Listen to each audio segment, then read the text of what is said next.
war-saxaafadeedyadan xiga xaaladan shirweynihii aan ku qabanay fiiq oo ay ku kulansanaayeen ama u dhannaayeen hay'adaha kala duwan ee dawladda go'aanadii ka soo baxay in bulshada lala wadaago darteed baan war-saxaafadeedyada isxiga u qaban xaaladda joogtada ah ama xaaladda maaragtay xilligaa taagan waxay micno ku sameynaysaa in bulshada lagula wadaago xilliga ku habboon xilligan haddii la daba maro wax micno oo ay sameynaysa ma jirto bil kadib haddii aan idhaahno shirkii fiiq aan ku qabanay ayaa go'aankaasi uu ka soo baxay shirka fiiq hordhac ahaan maalintii ugu horreysay war-saxaafadeedkaan idin siinaynay waxaan idinla wadaagnay ujeedooyinka aan ka leenahay war-saxaafadeedyada isxiga iyo qaybahay ka kooban yihiin taa marka in loogu sheebgareeyo ama loogu frame gareeyo bulshada waa lagama maarmaan afar qaybood ayaa lagu falanqeeyey geed socodka dawladnimo shirkii fiiq shirkaa fiiq markaa ahmiyadiisu waxa weeye shir xukuumadeed keliya muusan ahayn laamaha kala duwan ee dawladdu ay ka kooban tahay sharci dejintii fulintii iyo garsoorkii ayaa halkaa ku kulmay waxaa dib u milicsi lagu sameeyey muddadii isbeddelku uu jiray dib u milicsi markaan leenahay waxaa la qiimeeyey qaab socodkii iyo habshaqeedkii adeegsiinta bulshada deegaanka Soomaalida ee hay'adaha kala duwan waxaa awoodda la sii saaray muddadii doorashada ka dambeysay ee si cusub dawladda loo soo yagleelay wixii u qabsoomay laamaha kala duwan ee dawladda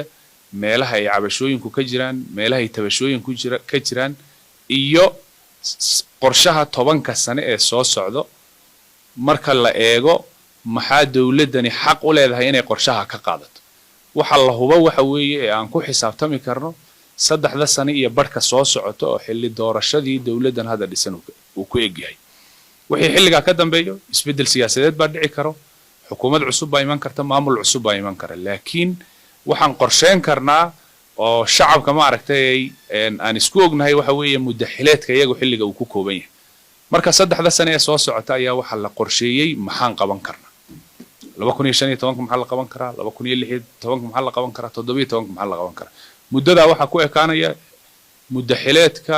dawladda hadda dhisan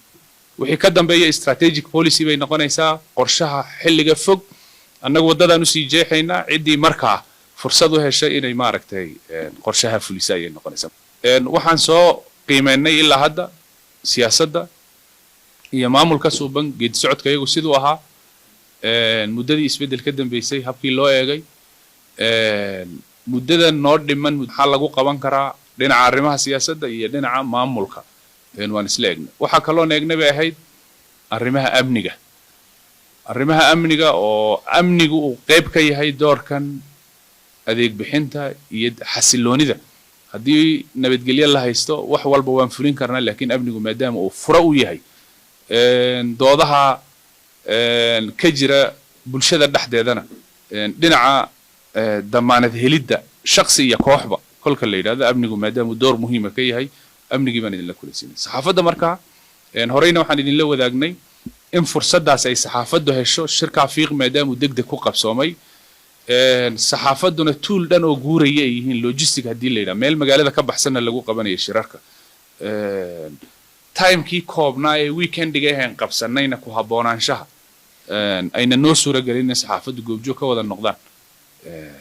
waxaan idinku casuunay warbaahintii ka maqnayd kulankaas muhiimka u ah bulshada deegaanka in lala wadaago wixii go'aanaha halka ka soo baxay marka nagama ahan war-saxaafadeedyadan aan horay loogu baranin in hadda ma aragtay dana gaar laga leeyahay laakiin danta laga leeyahay waxa weeye codsiyadii idinka qaarkiin idinka yimid in looga jawaabo